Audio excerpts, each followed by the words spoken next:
Hi everybody, Lisa here. Today I have a new toy to play with.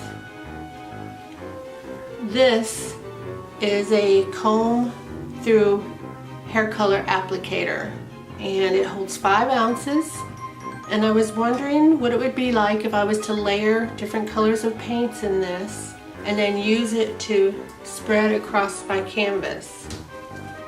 Sort of like a ribbon pour, because I imagine that the colors will spread in together. I've already painted the canvas, or put a layer of the Artist Loft Flow Black on the Artist Loft Flow Black on the canvas. I figured you guys didn't need to watch me put that on there because I think everybody knows how to put the paint on the canvas.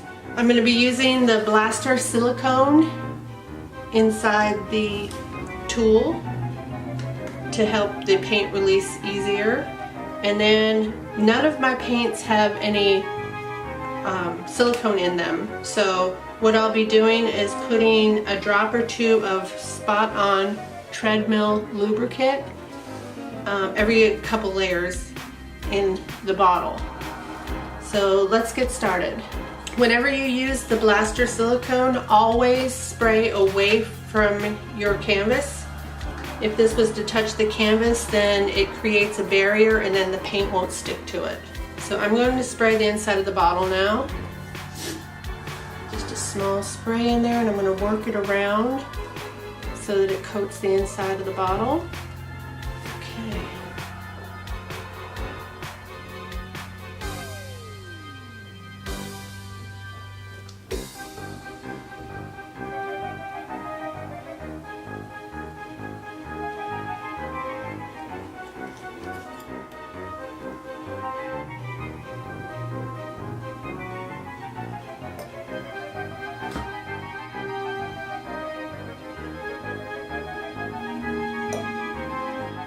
Okay, I have my bottle filled.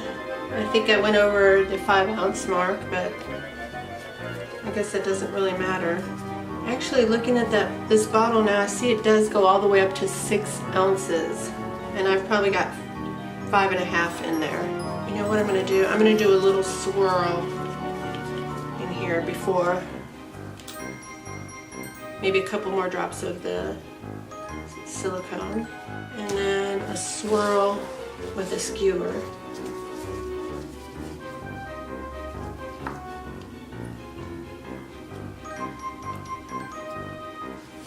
Okay. This is definitely different.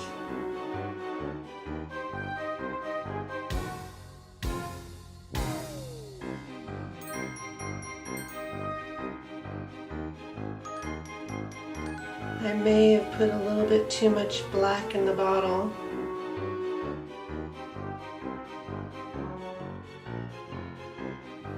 This is definitely wild.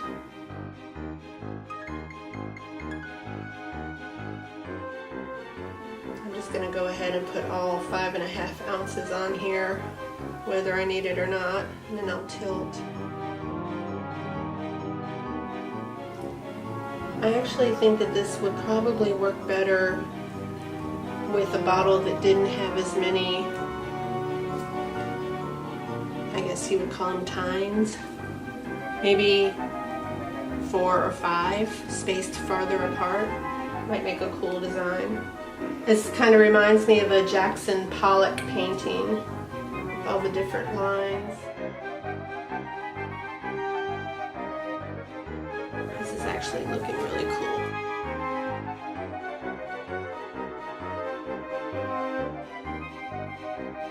I'm tilting off a lot of paint, but this is the only way I'm going to get the design to show up really well. So I'm probably going to scrape up that paint and mix it together and make a new color. Probably could have used a little more of the lighter colors in here. I'm not seeing too many cells, so I'm going to torch it and see what I can get out of it. And I use a propane torch.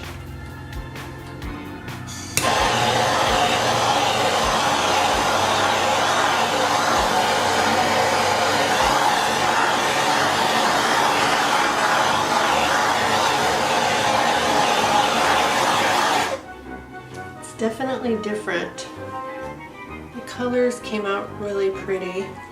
I don't have many cells though, that's kind of disappointing. Maybe some more will come up as it sits here. Okay. Hi everybody. Okay, I'm back. So here's the painting, how it appeared as it dried. Came out really kind of cool, interesting. However, I think it's kind of just boring like that. So I've decided that I'm going to take this little wooden cutout of a jack-o'-lantern and do a paint pour on this, and then after it's dried I'm going to attach it to the painting so it makes a Halloween themed painting since it's already purple with the Halloween colors. So I'm going to set this aside right now and I'm going to pour on the wooden jack-o'-lantern. I don't think I'm going to need very much paint for this since it's kind of small. So I'm going to put my paint in this little cup. I've already pre-sprayed this with blaster silicone just so the paint will release easily out of the cup.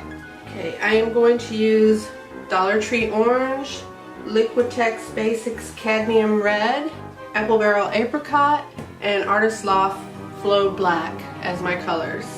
And I might put a drop or two of the Spot On Treadmill lubricant in there to get some cells, since I don't put any kind of silicone in my pre-mixed bottles. I just add it when I feel it's necessary.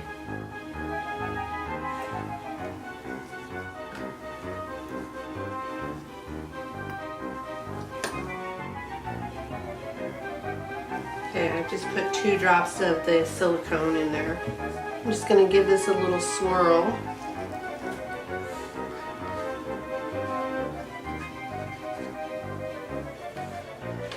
Move this up so you guys can see it better.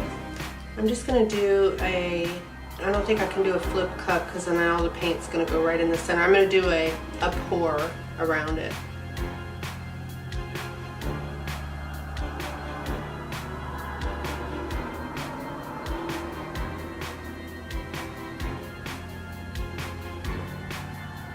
More like a ribbon pour. A little design inside the cup. It's kind of like a torch. Okay, I have more than enough paint on here. I'm going to let it set for a moment and then I'm going to hit it with the torch to see if I have any cells come up. I see a couple cells right now. Okay, it's been about 2 minutes, so now I'm going to hit it with the torch and then do some tilting to spread it around a little bit and see what we have. I use a propane torch.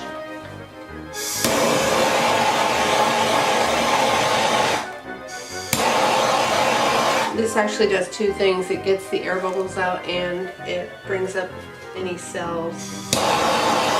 Oops, be careful. As you can see, I burned the paper towel.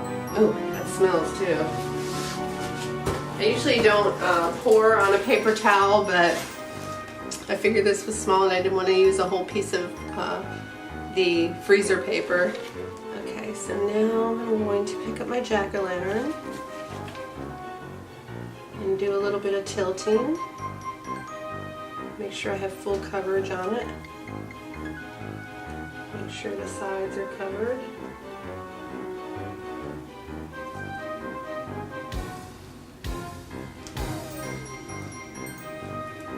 Okay, looks like I have that pretty well covered. It came out kind of cool. So I'm going to set that aside and let that dry, and then we will attach it to the painting. Hello everybody. The jack-o'-lantern is dry and I have affixed it to the previous paint pour. And I just want to say I really love how this came out. It's super cute and I hope you enjoyed this video. Thank you for watching. If you like what you saw, please subscribe and don't forget to click the notification bell so you don't miss any of my future videos. Happy Halloween! See you next time. Bye.